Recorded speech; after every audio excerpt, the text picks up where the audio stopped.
Possibly the biggest news of the sci-fi fantasy space to happen so far in 2026 is Apple TV Plus announcing they intend to adapt Brandon Sanderson's Cosmere, immediately green-lighting a trilogy of Mistborn movies to bring Era 1 to life, and a TV show that is going to attempt to tackle the Stormlight Archive. For those of you unaware, yes, the Cosmere is pretty much the reigning king of sci-fantasy. It is several series all taking place within the same universe over a gargantuan span of time, with multiple magic systems and varying levels of tech occurring depending on what point you want to pick up the series. Despite the author allegedly not using the same performance enhancers that Stephen King did, he has managed to crank out these books at a rate that is genuinely challenging for his fans to keep up with at times, especially with the tome size of many of these Stormlight Archive books. You will often see people compare the Cosmere to the Marvel Cinematic Universe, but I believe as time has gone on, that comparison outside of a commercial lens has become far less apt because of the results of the Cosmere up until this point being the vision of one author compared to the MCU, which has just kind of become a shotgun approach.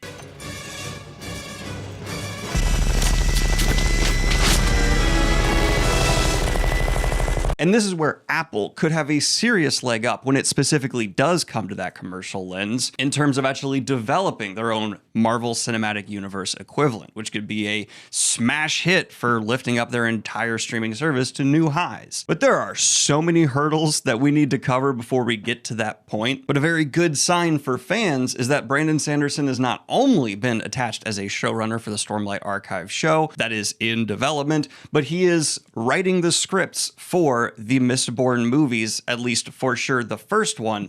And in terms of, yes, having that one vision carry over from one to the other is a spectacular sign. I trust the creative input of the author being in control of the series, especially after recent mini adaptations that have for some reason veered so far off course from the source material. And I trust with Apple TV Plus and their record of smash hit successes within the sci-fi fantasy space, Silo, Severance, For All Mankind, Foundation got a lot better, and Pluribus is maybe my favorite show of 2025, that we are at least set up for potential success. When it comes to an adaptation, a trillion things could go wrong, which brings us to this video and how I think the Mistborn movie could be actually best set up for success. If you'd like to see a similar video in this style for the Stormlight Archive, please let me know, but let me first tell you what this video is not going to be. I get how it's really fun to see YouTubers essentially pitch their ideas for adapting a story, what to cut, what to not, but I literally just spent hundreds of hours summarizing the Mistborn Era 1 story. And if you want to see my deep dive thoughts on the narrative and what works, what doesn't, what could be tweaked, go ahead and check that out there. I go through the entirety of Era 1, so if you want to see what these movies are going to be, bam. And I did a joke casting there of like rock icons, so don't take that seriously though, if somehow they managed to pull off that cast. Amazing, because they'd have to bring people back from the dead. I'm still going to comment on some of that stuff here in the video, but I also want to touch on equally important aspects to a book when it comes to remediuming something from a page to film. When it comes to the visuals and tech, casting, etc., etc. At the end here, though, I'm going to get into actually my most direct narrative input. When it comes into the Cosmere adaptations, Apple is going to be tempted, I'm sure, to put into early, and my philosophy there is going to be patience. But on that theme, let's go ahead and not go there and instead kick it off with the few narrative choices in the story I do have strong opinions on that don't involve specifically huge changes from page to script, but are existing chords within the story I think just need to be stressed all the harder to achieve what a slow-paced book that has all the time in the world, but a screenplay just needs to be a whole lot more efficient about accomplishing with its viewers. As you've heard before, I'm sure, movie making involves magic and trickery, and so you need to use the additional sensory input of visuals and sound to accomplish what a page can do, but just in a few seconds. So when I talk about narrative, what I actually am going to be speaking on is how the screenplay can actually keep key aspects from the book that it needs to use some movie magic and trickery to just condense and achieve so much more efficiently. You have all the time in the world when it comes to a book. Screenplays have to be tight, point. What do I mean by that? Well, let's get into my first point. The mentor dynamic between Kelsier and Vin. A little bit of context here. Vin is our protagonist, chosen one typical for the fantasy genre, and Kelsier is her mentor, who is a little bit more Darth Maul feeling than Obi-Wan in some ways. He likes bathing in blood. He's gonna give you good advice. He's fighting on the right side of things, but there's also a deep, genuine joy whenever Kelsier gets to do some murder. But there's an innate contradiction that exists in that dynamic, especially within the first book, The Final Empire, that has long-lasting ripples into the development of Vin, as not only she grows into the potential that Kelsier leads her to, but beyond it, and overcoming flaws that do exist within Kelsier. And we need to see those flaws. And this is where I think movie making can actually just in a couple of seconds do what the books managed to accomplish in pages and pages of writing. It goes without saying, chemistry between Vin and Kelsier needs to be sharp from go. They have a very standoffish first encounter where Vin is someone suffering from tremendous anxiety and isn't even really able to look people in the eyes, just hoping to disappear in the corner. Kelsier extends her a hand and starts lifting her up to levels of power with no strings attached from go. And I personally have this bit of vision where, yeah, there's going to be all this sound design that's creepy and drawing you into the world of, because this is a lot darker, at least on the aesthetics, than you get from many of the sci-fantasy or even fantasy counterparts that have hit the mainstream. It rains ash here, and there's not exactly direct sunshine. Plant life is basically shrubs and fungus. But what Vin is also craving subtextually throughout this whole story is a father figure, and Kelsier rapidly fills that role. And I want a lot of that creepier, darker sound design to almost melt away whenever they do have quiet moments together. Not when they're out in the mist training, of course, but for some reason, this scene pops into my head, and I know that the Star Wars sequel trilogy is not popular, but there were really good moments, especially in the first film, The Force Awakens. And there's this beat where Han Solo gives Rey a blaster, and then the camera just has the patience to hold on her after that. And we see her kind of smile and squint and just have a good moment as a character as a result of this direct action. It's too bad. Chewie kind of likes you. I think if this screenplay writes in and carefully adds a lot of emotional beats where we don't need to be told and explain, but can witness Vin breaking out of her shell a little bit, it'll make up for a lot of the time I'm sure we won't be able to get in this screenplay versus the book, like how she is so hesitant to even take a shower at first. Did I just say shower? I meant bath. There's no showers in Scotland. If we are able to make this bond happen between them, a bond that is filled with skepticism at times, because Kelsier is a radical, and Vin sees him doing things where he's kind of setting himself up for a Christ-like figure status, and that comes to reality in some serious ways. Then the second movie will be able to springboard off of that with the emotional conflict that's driving Vin when there's someone there who is a part of Kelsier's grand narrative, his subversion and con, even on his own crew, because this is a heist, remember that, and we'll get into that more in a minute, so that Vin's arc throughout the Well of Ascension can seriously slap even in the movies. And that's where I think the narrative lens needs to focus even more so than it does in the books. Things are going to get cut, they inevitably have to. We can't get every beat. But if Vin manages to have this one bonding, nice, wholesome relationship with all the members of the crew, there's humor and banter, haha, win.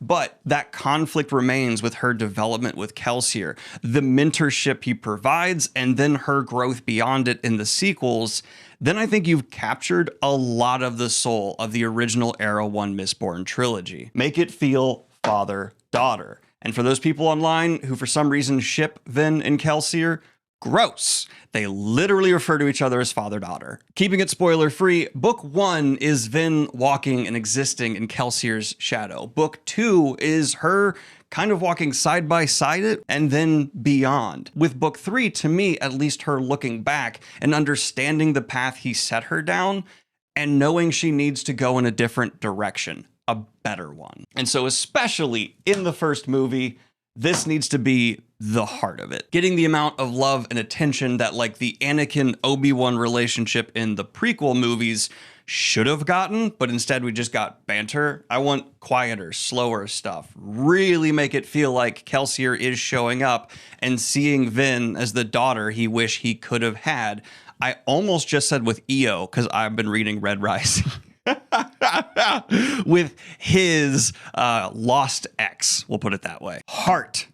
Then we need to get to the brains, which is the heist structure in the books. I say this as somebody who just reread the first Mistborn book. The spirit of a heist exists in the first Mistborn story. Does it feel like a heist is happening? Not as much to me, and here's where I think the actual advantage of this being a Titan screenplay could even be a boon to the story of Mistborn. Because one of the things about heist stories, absolutely when it comes to movies, is typically they just have a drumline type momentum to them, where you are just going through fun planning, narrative subversions, and getting to the big reveal at the end, the denouement equivalent where there's some kind of twist even the reader/viewer didn't see coming. And Mistborn has that, but structurally it does not feel like a heist book or movie to me. If that wants to be actually elevated, I think it could be, mainly by communicating the plan to us, the viewers in this case, in a cleaner fashion than we get in the books. And that's almost going to come naturally with how things are going to have to be shrunk down a bit. I mean, they could make like a 3-4 hour movie, but as someone who just did an adaptation into a visual medium for Mistborn, it's difficult, even when summarizing it, to communicate the heist plan because of how much is kept from us throughout the whole story. Not in like the Ocean's 11 one big twist sense, but in the fact that Kelsier is essentially being an unreliable person, not only as a narrator, but to everyone around him. Hi, I'm in the middle of moving now. What I'm trying to say here is that structurally, I think the Mistborn movie will actually benefit from being extremely tight and leading into elements that are already existent within the story.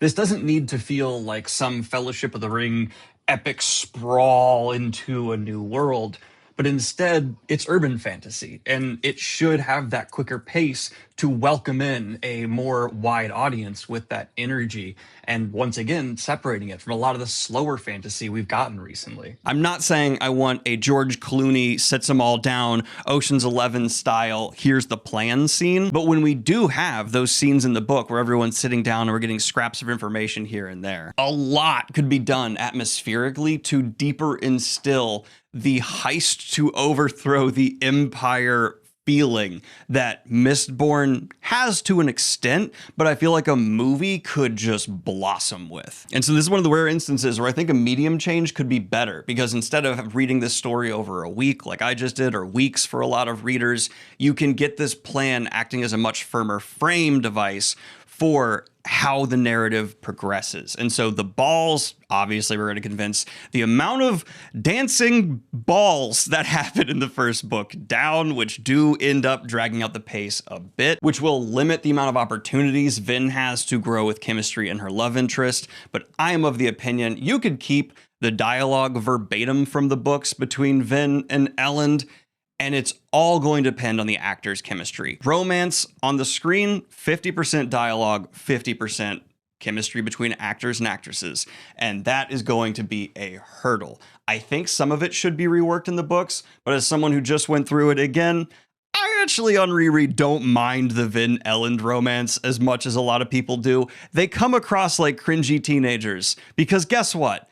They're cringy teenagers, and Vin has the social skills of a newt. But this brings us to probably the two most controversial figures I've already seen discussed ad nauseum when it comes to bringing this narrative, the actual story, to the screen, and that's going to be Spook and Zane. I don't think Spook's stuff should be cut much. Hear me out. In the first book, Spook is the nervous younger guy who has a crush on Vin and has to overcome it.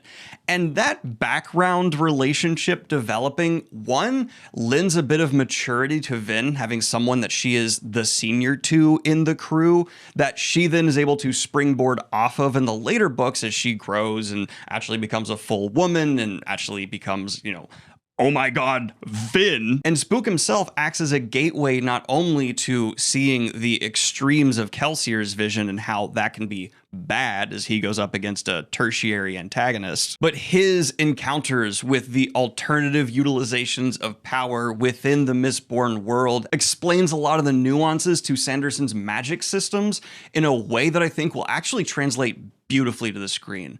The spikes problem, I'll leave it at that, is kind of reemphasized maybe one too many beats within the books, and I think the one to keep for sure is Spooks. And it can be set up well enough with Zane in a way where it acts as a haha for the viewers, not to be a true mystery because it's meant to be obvious, but an internal challenge for this character who we'll see go from a boy to a man. And yeah, I mentioned him. Let's talk about him. Zane. Zane. I think Zane in concept is fantastic. This mad Mistborn feels dangerous on the page when he's supposed to. He also gives us lots of information and insight into the big army we're going up against in book 2, and you'd lose so much of really high emotion, high stakes beats within the second book, and I don't know how you'd recover them without him. The only thing we need to do with Zane is shift his framing a little bit, reduce the amount of jaunts through the mist we have so that he does feel a little bit more mysterious even later on into the story. And then, bam, you have elevated him from being someone who just maybe appears a couple too many times to not my least favorite antagonist by a long shot within the Mistborn series. We'll get to my least favorite. And Vin's possibly highest emotion fight in the trilogy gets to exist and thrive. Vin's final encounter with Zane and the tragic reveal of its ending hits in the gut. I mean, even if you don't like Zane, you inevitably start feeling terrible for him. I want to keep that for sure. I think that is a shining moment of the emotional work within Mistborn that permeates the page, and one of Sanderson's, in his career's, most successful humanizing of somebody who, by all measures, is a bastard. We're already talking about characters and narrative, though, so I want to talk about a couple of characters and the crew as well, and how they should be handled in terms of capturing and keeping the audience. Without getting into changes, just how they should be framed. Keep the full crew. I know some people, or even before the Wheel of Time adaptation happened, were frustrated with me saying the number of Forsaken should be cut down. I saw all the arguments. I still think it would have been a successful thing to cut the Forsaken down and what. The full crew needs to stay here. They each serve a purpose. There is not too many of them. And with 3 full movies, there's going to be plenty of time for the chemistry to exist, and each of them being someone who teaches Vin new aspects to her powers and gives her specialization beyond what Kelsier's general work has had through his whole life is a great element to actually make Vin's ascension beyond Kelsier's power all the more believable. Sanderson's humor is not necessarily my favorite. It has never been. So when it comes to the banter and the character-based comedy, I hope we do have some writers from Apple that have managed to work on the great comedies that have been on that streaming service. Maybe give some advice here to make it character-based chemistry comedy and not other things I just don't find as funny. But getting deeper into it, I think the two that should be given the most screen time by far are Marsh and Sazed. Marsh, to me, is going to be the key to kind of having this teeter-totter balance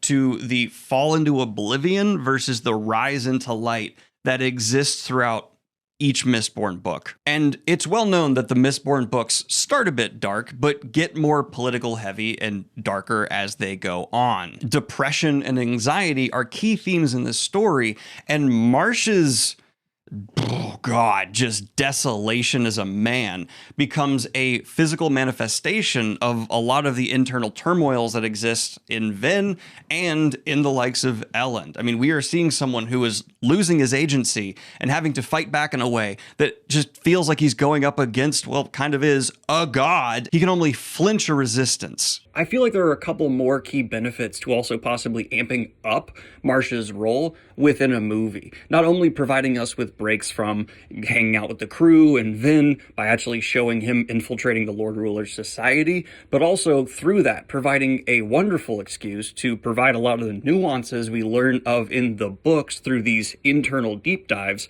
of how the Lord Ruler's society works, the Steel Inquisitors, these deal makers that operate between the noble houses as witnesses. In the books, most of that is just kind of internal or outright exposed. In a movie, that can take too much time or really slow down a clipping pace. If we just actually get to witness a bit more of what Marsh is going through in the background overtly on the screen, then you get all that information in a nice clean package, and it can even provide a little bit of breakup in the movie that, even though it could expand the runtime because it's in a new POV, would likely still feel fresh and fast. On top of that, the inevitable tragic downfall of Marsh and all the pain and suffering he goes through is, yes, one of my favorite arcs in the original trilogy, but it also doesn't feel like it has as much emotional impact as it could, because Marsh is one of the people we spend the least amount of time with in the first book. And so if all of a sudden that's amped up, then Marsh's whole trajectory, I think, can just land all the deeper and harder. I've said a lot about tempo and condensing, but this is one of the few areas I think they could even actually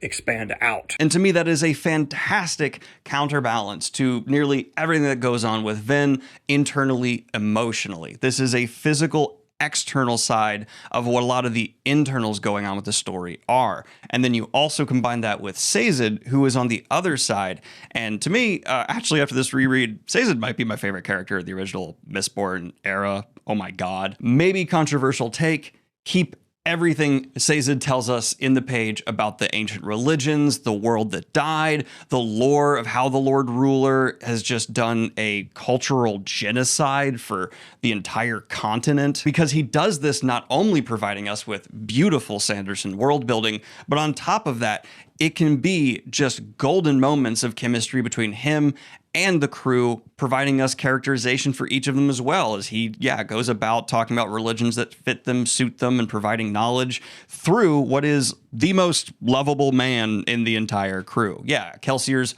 badass, but when it comes to like who I would want to help raise my kid, Sazed's number one. His own love interest, again, provides a not going to get too far into spoilers there, but an angle that shows that the light within him can overcome the darkness even in the darkest times because of faith. And faith is a gargantuan theme in Mistborn that actually doesn't have the absolutist conclusion. I've seen some people try and insist Mistborn does have. No. In fact, it kind of says all religion, all knowledge is good in terms of keeping our inner knowledge and beauty of humanity alive. And that's something, as someone who doesn't have much faith in me, I completely agree with. I think that's an absolutely wonderful aspect of humanity. Yes, use Vin to get to know the crew, but use the familiarity with that crew Sazed would already have to make us feel a part of them, get that relationship into the viewer and comfortable, but then use the loss, detachment, and desolation of Marsh to instill the threat and the doom that each of these people we are falling in love with goes up against. But this is going to take me to how all of that communication is actually going to come across to the viewer. And possibly my most controversial take here, I don't know.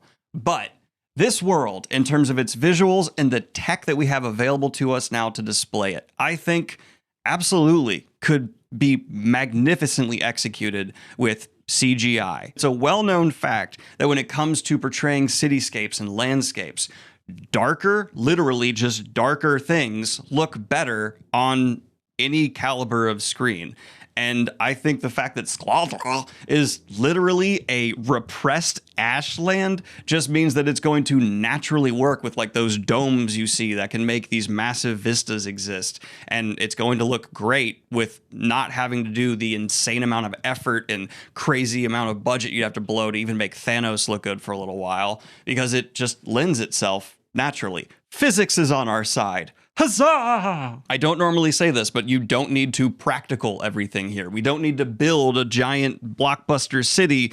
You just need to put it on one of those screens and it's going to look as good because, hey, we have the advantage on our side here. Great. If you look at like the color palette of Mistborn, it's just ashy and dark with occasional fire and lava. It has a color scheme more akin to like a deep space sci-fi space opera than most like fantasy epics that are on grassy landscapes. That isn't to say everything should be digital, right? Obviously, practical effects here and there will be a wonderful touch for actors to interact with, rooms, etc. But I'm just saying for the grander scale and maybe even the medium level, we have a big leg up. That being said, though, I actually would love a subtle communication with the audience as the 3 movies go on, allowing us to almost breathe more visually, starting in the first movie with just a consistent, tighter shot. Not in the level of like Good Time, starring Robert Pattinson, where everything feels claustrophobic always, but I definitely want communicated to us that we are in an urban fantasy first and foremost for the first book. Yes, we're going to take trips to the caves and the pits of Hath-Sin, yet even those can be claustrophobic settings. And I think if we in the first book keep that tighter feel, it can subliminally communicate Vin's anxiety and how she almost is more down and hunkered in on herself in those early entries. But then as the books go on and we allow more of these grander shots and just a continual visual language of pulling back and allowing to see more of the city and also her adventuring from one area to another, that would actually, I think, have a really great storytelling impact for anyone coming into it to translate not only into understanding Vin's kind of overcoming not only what's happening inside of her, but understanding what her powers have opened up to her. She's no longer needing to just hide in her room, and when she does in later books, it's because she's regressing. But this whole world has kind of become her playground, and by the end of the first movie, I want to have evolved from, yeah, maybe having a lot more Good Time type close-ups to sitting back and seeing almost these Spider-Man sweeping shots of her coin shotting through the city. Maybe even her first few coin shot attempts keep tight and you get a focus on her face and it's all very personal. Tally ho.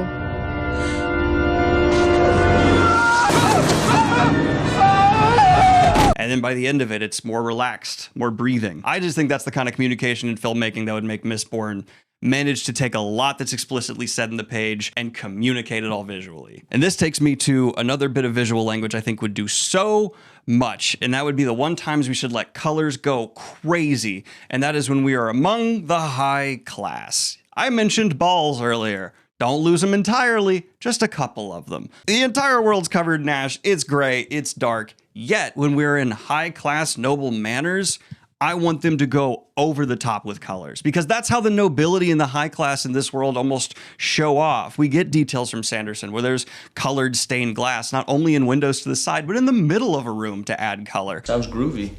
Their dresses are vibrant in all these different colors, yet Vin occasionally still wears dresses in black, kind of standing out even when she's dressed like nobility to show like I'm someone from that outside. But I think this would be so striking if it's leaned into all the more and maybe even taken to a greater extreme we get in the books. And that way, when we get this visual beauty, you as the viewer are going, wow, saturation to the gah!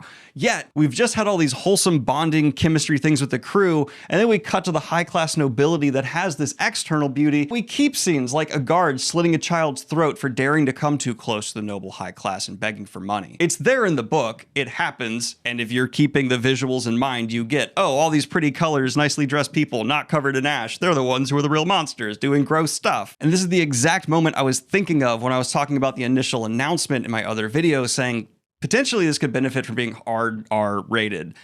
I said that without remembering that this is on a streaming service. I don't even think they do MPAA ratings. They just kind of put stuff out and people judge it for themselves, proving the point of the MPAA is kind of stupid and dumb. But I want this to be shown grotesquely. I don't want a cutaway, a Marvel style. I want something, just one beat, that feels like it's straight out of Game of Thrones. Something that is revolting because maybe we can't get every ska repression scene that's in the books, all the beheadings that happen. And we don't even necessarily need them because this alone is so shocking on the page and wakes Vin up from falling into the illusion that the nobles are able to put forward of their high class beauty that it manages to instill in a reader and a viewer everything you need to know. And the beheading scenes, if I'm being honest, the mass executions from the Lord Ruler, maybe we could see them, maybe we could hear about them. I just don't find them to be nearly as effective as this. And so if we're going to keep one clear just signal of the disgusting atmosphere that actually exists among the nobility here, it's the child murder amongst the beauty. I mentioned the Lord Ruler, I've mentioned a lot of characters, and of course, like when any adaptation announced, before adaptations are even announced really, the fandom has been obsessively discussing casting. What are your go-to sci-fi or fantasy recommendations in the world of book? Anything by Brandon Sanderson. Yeah, Henry Cavill's a massive Cosmere fan, and I think he should be involved. A lot of people want him to be Kelsier. I think that'd be great. He's actually the right age for Kelsier now. He's supposed to be like, I think, 40s-ish, and that's where Henry Cavill is. Wonderful. And Henry Cavill can have a darker edge, which Kelsier is supposed to. Yet, I personally like for a Lord Ruler casting, that's just me. I want someone who's so physically intimidating and has that overly perfect look. Someone who looks like they did just design the world to be for them. And Henry Cavill's prettier than Kelsier is in my mind. He is a gorgeous man, drop dead, to the point where it's like a meme among straight dudes to be like, but Henry Cavill though. And that's not Kelsier to me. That's the Lord Ruler. And that intimidating, like evil, again, not great movie, but that moment where Superman's bad in the Justice League, like, okay, yeah, that's the kind of intimidating I want from the Lord Ruler. Someone who can just backhand an enemy and that one hit, they're dead. But when it comes to the rest of the casting, I'm a big fan of unknowns. I want someone to feel the pressure of this is my shot at stardom. I want someone who is going to be obsessively reading these books because this is their big break and they want to nail it. So for me, I've heard people say the woman who played Vin at the recent Dragonsteel that I had to miss, sorry about that, was phenomenal and great. I'd love for her to do it if that's the case. I looked her up on Instagram. She looks the right age. But that's kind of the biggest hiccup I see in a lot of castings people put forward for Vin. Who I'm most nervous to see cast, though, I think people may disagree with me on this, is Sazed. I think Sazed, from an acting perspective, is such a difficult thing to master. He needs to have both Morpheus, Jeremy Irons vibes, and this quiet softness. He needs to feel like he is dangerous, but also the person you most want to give a hug. And that's going to be tricky. I actually think Sazed might be the most difficult casting of anybody in Era 1. I've seen a lot of discussion about Mistborn needing to also be a show, like Stormlight's going to be, not movies. Completely disagree. I just reconsumed these. They all structurally could be a great show. This isn't an absolute one way or the other thing, but I think they do lend themselves to movies. And I think in terms of exposing wider audiences, first and foremost, to the Cosmere, doing a trilogy of movies is more accessible and what I'd prefer. Now we're in the miscellaneous, though. I want to talk about sound design and the soundtrack. I think Mistborn's sound design and soundtrack should almost be horror, and that's also to help communicate what's going to come in books 2 and 3 with the deepness. There is Lovecraftian horror early on in this story, building in the background. We also have mother with spikes in their eyes running around who look like they should be dead, and massacres happening where people's rib cages are torn open. I don't want anything touching on the Marvel vibes. I don't want nothing touching on Star Wars. To me, this should almost have a creep. This should almost be the darkest part of the story. Like, even darker than the visuals. I want to be able to have this soundtrack on at Halloween at like a genuinely scary setting. Not like the do Halloween vibes that people occasionally do, but the dark. That isn't to say full horror. There's a balance here. Just something that gives it a distinct flavor. And this huge audio choice will also help distinguish these adaptations from feeling like any other epic fantasy adaptations I can think of from recent memory, because there are horror elements, not a ton of them, but they exist there, to Mistborn. It's got this overtly dark, creepy setting with monstrous, eye-spiked evil enemies on top of the Koloss who have their flesh ripping all the time. And if you blend that together with something that complements it and almost amplifies it, you don't need to make the story scary. That's not what I'm saying, but you can establish an atmosphere that feels so much deeper and lends to the story being told, amplifying cosmetics almost to achieve an atmosphere I think that will just be delicious to viewers. But okay, I'm going to go against something I said at the start of this video when it comes to actually making changes and pitching my own version of things. And this comes from my recent summary video and how this felt. The deepness is fumbled, in my opinion, in Era 1. The deepness, without getting too much into it, is pitched as this Lovecraftian horror, this monstrous thing that exists within the universe that the Lord Ruler, without getting too deep into it, is not the biggest threat, right? There is something the Lord Ruler also fears, leaving it there. When we actually get the deepness in the books, it never has the aura of the Lord Ruler. It almost comes across whiny and petty, and that's not the right choice. In the books, I can squint and look past it. I think in movies, it will be more overt and worse. I actually think this is something that when it comes to remediuming would be amplified in terms of its flaws. And so for me, I think the deepness needs to be reworked. And the way to do that, as these books are getting darker and more political, isn't to have the deepness act as this almost petty individual at times, but take an element that already exists in the deepness and kind of switch that to be at the forefront of its characterization. So, do we see the deepness get angry and throw tantrums in book 3? It's just not a good look, in my opinion. I think to actually take the theme of Vin's abuse that is captured in the deepness and how it's brought forward in the text, we just need to make that its main characterization.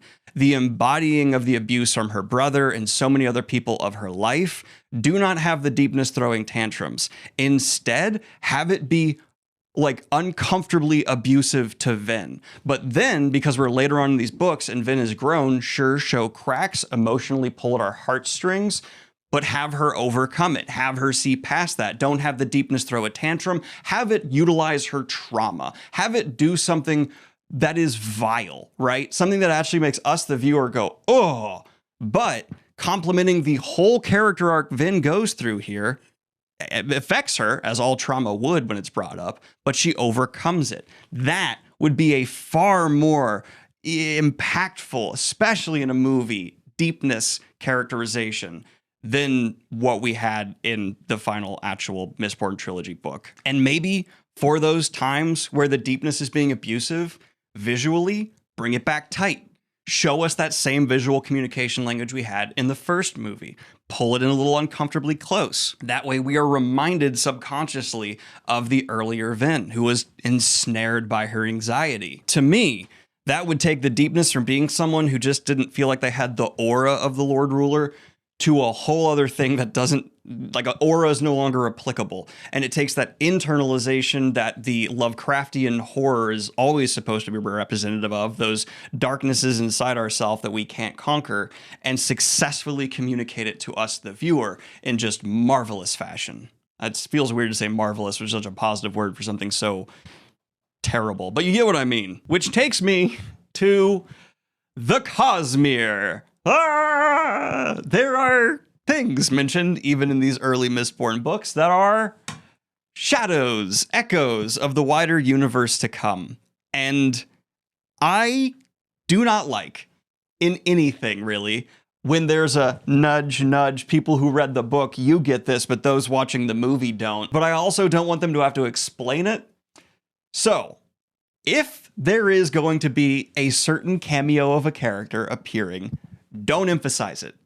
Don't stress it. Don't do a close-up. Don't have the Marvel thing where they go, oh, this is the Avengers Initiative, but like go, this is Hoyd. Like, don't do that.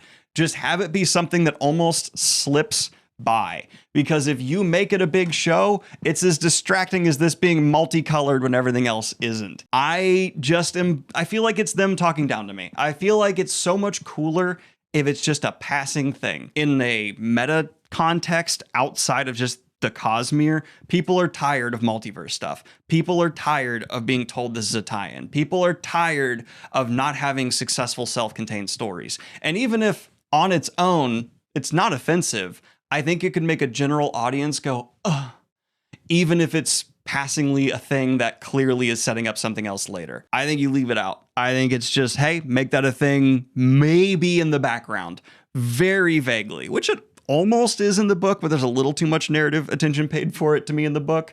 And instead, let the Cosmere really start to take shape in mass audience minds through the Stormlight Archive. A show that will have a lot more time to worry about other things.